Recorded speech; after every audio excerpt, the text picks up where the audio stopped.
Okay, and once again, welcome back to the channel. This is take 3. I'm getting jumbled up on my words, and I'm trying to not do that.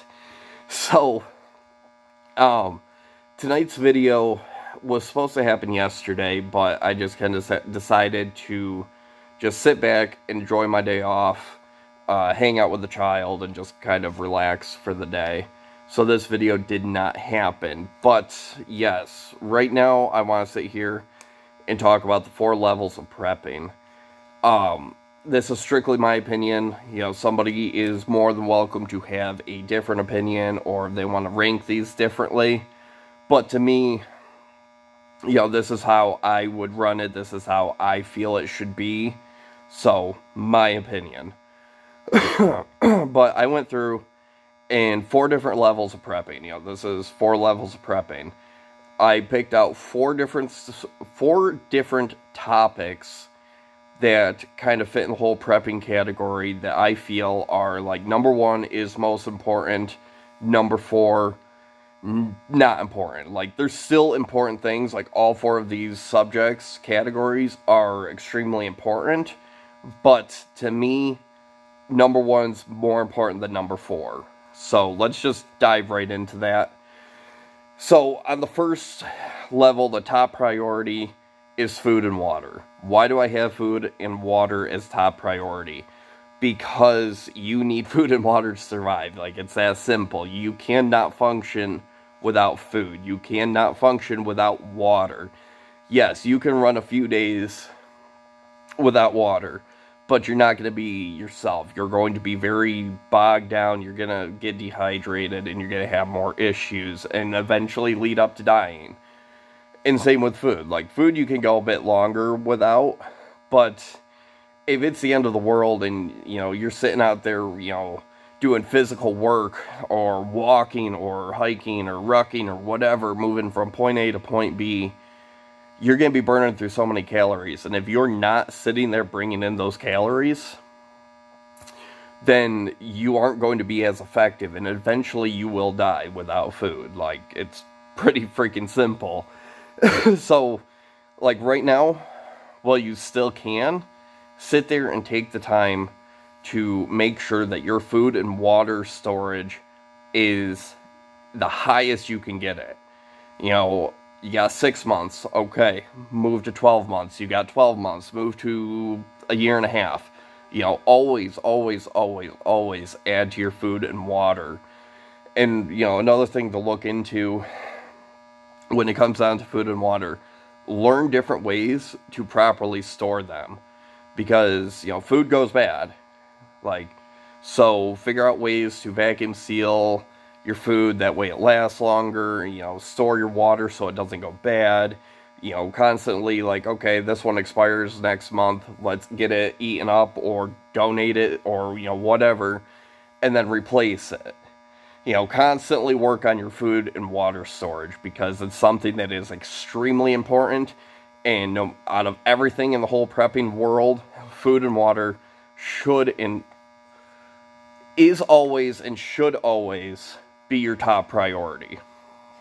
So, moving on to the next one. Medicine. Medical. Let's go medical, not medicine, medical. At some point, you're going to get sick. At some point, you're going to roll your ankle. You're going to sprain your wrist. You're going to break a leg. You're going to hurt yourself. You're going to have some huge ass gash on your arm. You know, you can't go your entire life without being sick or having some type of injury. And if you don't have the ability to sit there and treat that wound, treat that illness, or whatever, then it could easily kill you. If you sat there and you cut your arm, well, chances are it could easily get infected if you're not treating it properly, if you're not cleaning it properly. And the best way to do that is to make sure that you have the supplies and equipment to sit there and actually clean the wound, or if you have a cold, or, you know, whatever.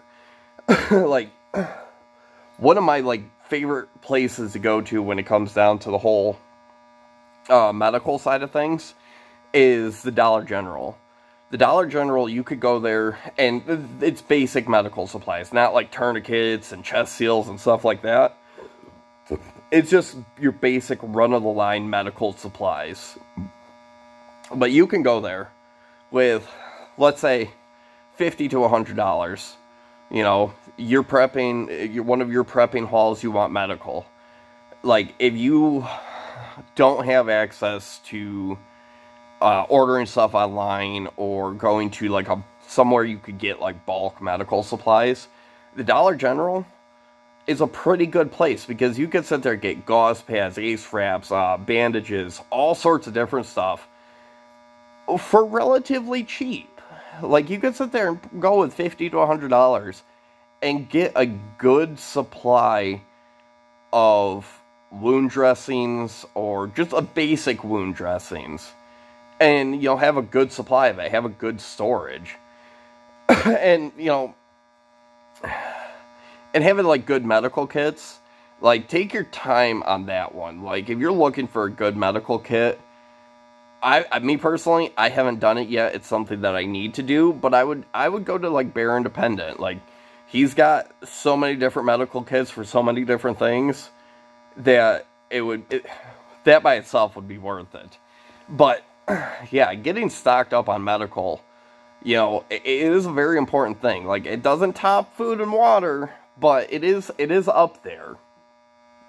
Because you sit there and you cut your arm off or something, or, you know, whatever, you're gonna be in trouble. You're gonna be in a lot of trouble.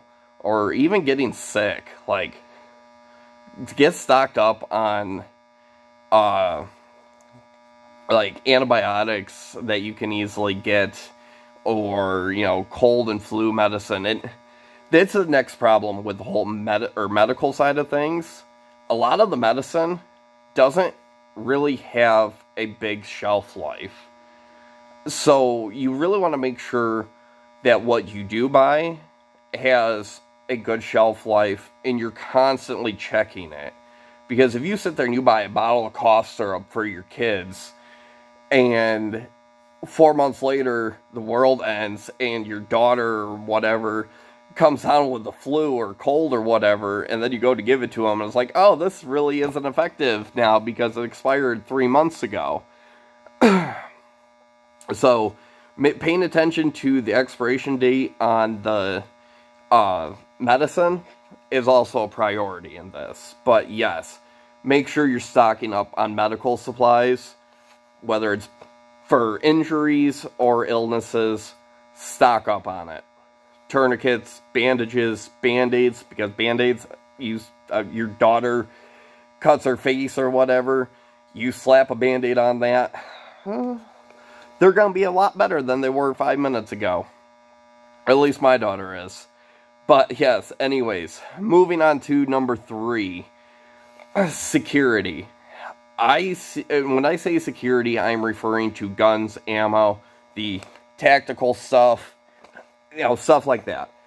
I see so many people in the prepping community, or people who are just starting off, or, you know, just talking to people that are like, oh yeah, I'm prepping, I'm gonna go buy like a couple $1,000s worth of guns and ammo. Like, okay, that's great, but you should really probably focus on your food and water and stuff. And I was that person when I first started, I'm not gonna lie. Like, when I really first started getting into the whole prepping thing, I was more concerned about, okay, I need a gun, I need ammo, I need gear, I need clothing, I need all this stuff.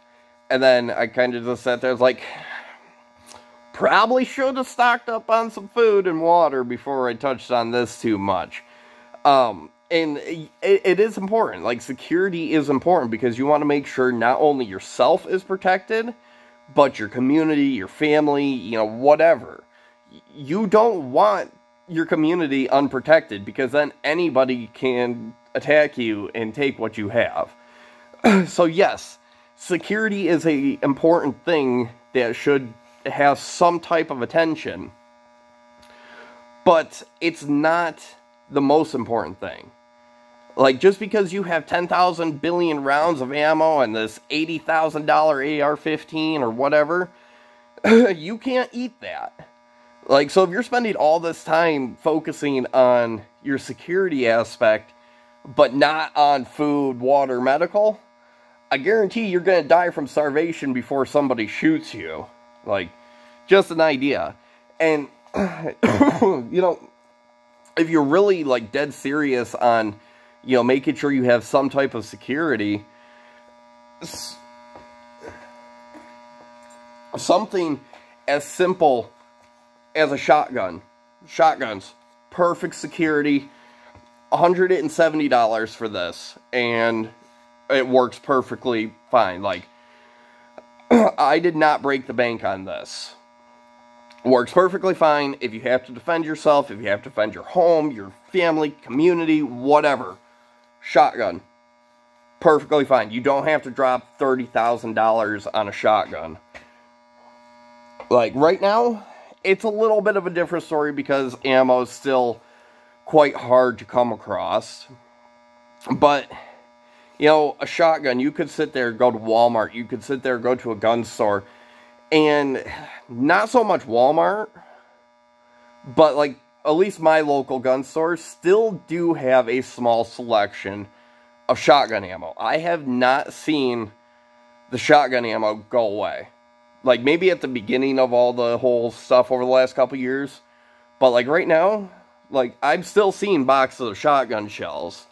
And, yeah, it is a little pricey, but it's a start. It gets you moving in the right direction, so you at least have some type of security. You know, buy 10 shells a day, or 10 shells a day, whatever, however you want to do it, and then start focusing on your food, medical, water, all that fun stuff. You know, you got your security covered.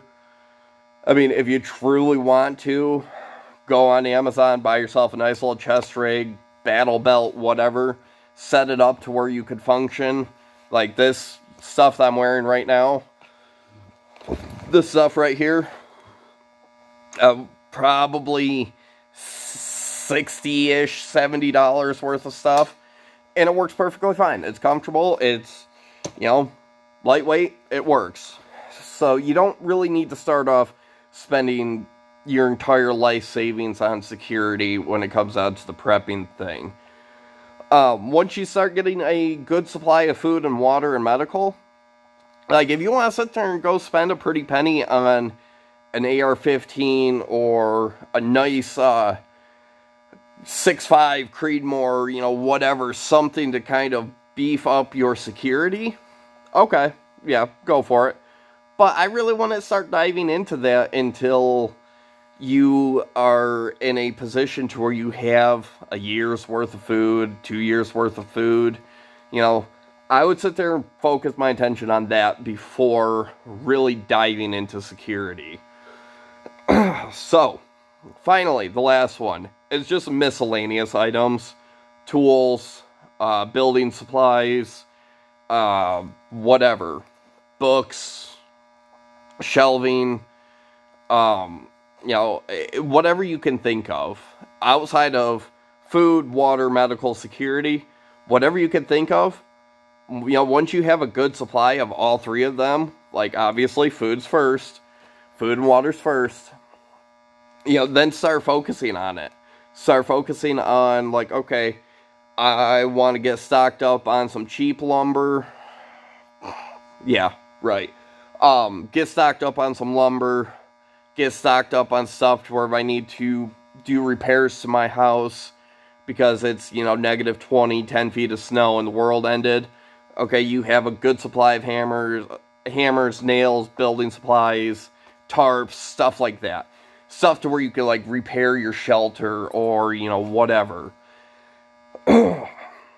But yeah, miscellaneous items could be whatever you could think of. Outside of the first three categories, whatever you could think of. Now, but this is all just strictly my opinion. Maybe I'm wrong, maybe I'm right. But when it comes down to it, I've seen enough videos on there where I think it's safe to say that the top priority is food and water. I still see a lot of people trying to focus on security, which is important, but it's not top priority, and it shouldn't be top priority. You can't eat your gun. Like, You can't, I mean, yeah, you could go hunting, but how long is that going to work? That'll be another video. But yeah, that's all I have for this video. It kind of turned into a bit of a long video. So if you like the video, hit the like button. If not, hit the dislike button. Leave a comment if you don't like this video and tell me why. And also, hit the subscribe button. But other than that, I hope everybody has a wonderful night.